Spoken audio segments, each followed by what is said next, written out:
Hi guys, this is Prannoy. I'm very excited to answer all the questions out there which I got last night, and hopefully I can give you some good answers today. See you. Yeah, the first question would be what makes you take the offer to join Team Victor, and if you could pick one of the Victor men's singles player to be a sparring partner, who would be and why? I think for me, I was very impressed with the way Team Victor was promoting the sport, to be honest, in the last 3-4 years. And I've been seeing Victor in the last 3-4 years where a lot of players have we've been with Victor. And I think before signing, I spoke to a few of the players who are in Victor, and they said they are really happy with the player services. So that kind of made me very interested to sign Victor. So I think that was the story behind signing Victor. And I think the one player which I would love to spar with is obviously Antonsen. I think he has been playing really well in the last 6 months or odd. So I think sparring with him would definitely be helpful for me also. Hey Prannoy, how much have breathing techniques helped you in high intensity matches or pressure situation? Are you trying out any other new things to maximize your performance on court?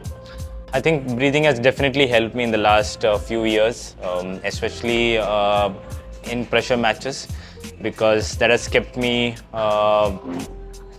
to kind of focus on what strategy I have to play and kind of shut down a lot of noises. So I'm still trying to get better on it. And I think as of now I'm not trying anything new because there is no time to try new stuff, because there's already a lot of things on the table right now. So I just want to focus on what is happening right now, and probably get better on the things which I'm working already. So yeah.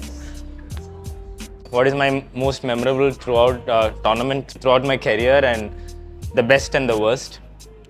The best would be definitely, I think, the Asian Games 2022, which happened last year, where I think I came back with 2 medals. I think that would be one of my best tournaments for me personally, to be honest. The worst one, I think there's so many to be named, so I'm not able to find one tournament which kind of made me really disappointed. I think there's way too many tournaments which was disappointing, to be honest, so it's way too many. The next question from Andriani is, Mr. Prannoy, you are a late bloomer for men's single. How you keep motivated in your low and believe your time will shine? Keep fighting.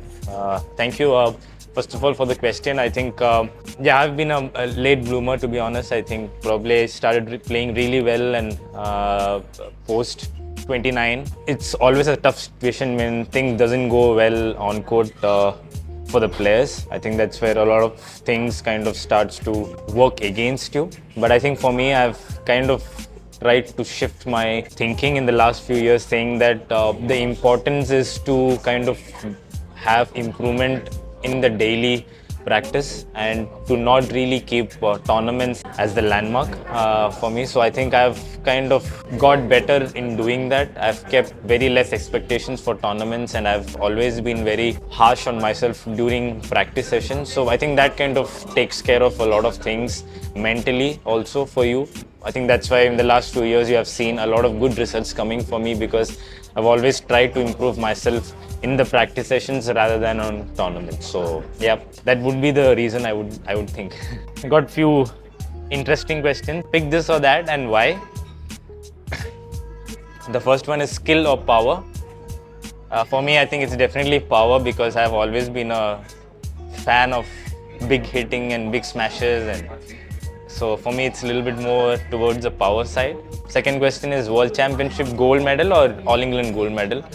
I think I would say World Championship gold medalist, because I think it's good to be known as a world champion, right? So I think I will go with the World Championship. Crowded spectators or quiet spectators? I think everybody will go with crowded spectators, because I think the energy which the spectators gives you is definitely something which makes you play better. I think I've experienced it quite often, I would say, in the recent past, where there's been a lot of crowded stadiums and you start to perform better. So I think it's definitely crowd spectators. Yeah, so one more interesting question which somebody has asked me was, hi Prannoy, if you were allowed to change or add one badminton game rule before the Olympics 2024 begins, what would it be? He gave me 4 options, and one was scores in own serve only, best of 3 to 5 11 points, X coaching between points, serve rule based on height. I think I would go with best of 3 to 5 to 11 points because I think it would become much more faster. The game would become much more faster, and for probably for the fans, it would be even more interesting to watch faster badminton. So I think if there can be a change to 11 points, it would be a little bit more interesting for all the fans out there. Do you prefer playing in Asian leg or European leg, and why? I think I always prefer playing in Asian leg because Europe is generally cold most of the times whenever we travel, and I hate playing in cold places, to be honest, because first of all I hate being in winters. I come from South India and it's generally hot the entire year, so for me it's really tough to go to the really cold places, and especially to play. I think it's a task to first of all to get warmed up and to play. I think that's a big annoying part of being going to the European side. So I think I prefer playing, especially in Malaysia, Singapore, China, and Hong Kong. I think kind of love all these places just because it's kind of warm most of the times.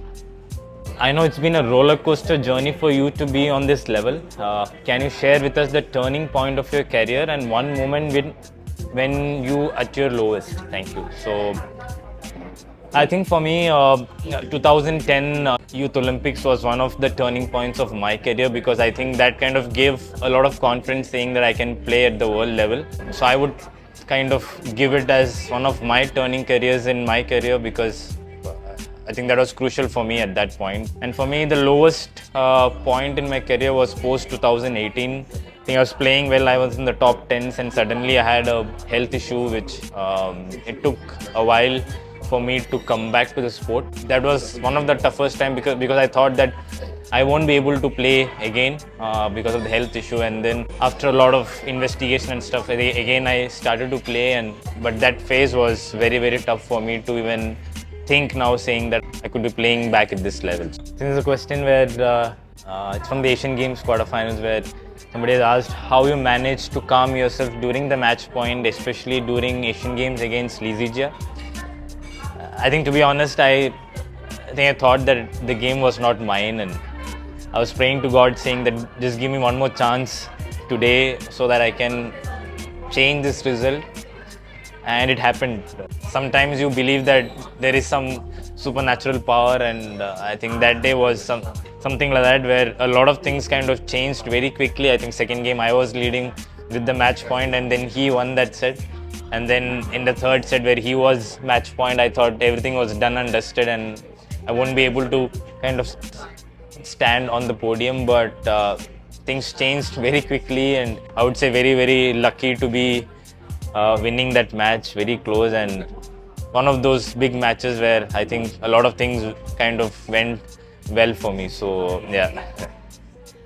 One question asking, watching you love wearing sleeveless jerseys more than one with sleeves. Why? I think I've always been a fan of sleeveless jerseys, and I think the initial days of my career, I think it was very tough to get sleeveless jerseys, but I think in the last few years I've been able to wear it, and I'm glad that you guys are also liking it. I will let the Victor team also know that there are a lot of fans who love sleeveless, so I will ask them to get more editions of sleeveless in the coming days. So I think it was very exciting to see a lot of interesting questions from a lot of fans out there. Thank you so much. I couldn't answer a lot of questions, apologize for that, but definitely the next time we are doing this, we definitely would love to answer to a lot more questions, and keep supporting. I think the support has been incredible over the years, and keep supporting me and the Victor family. Thanks for all the support. See you guys soon.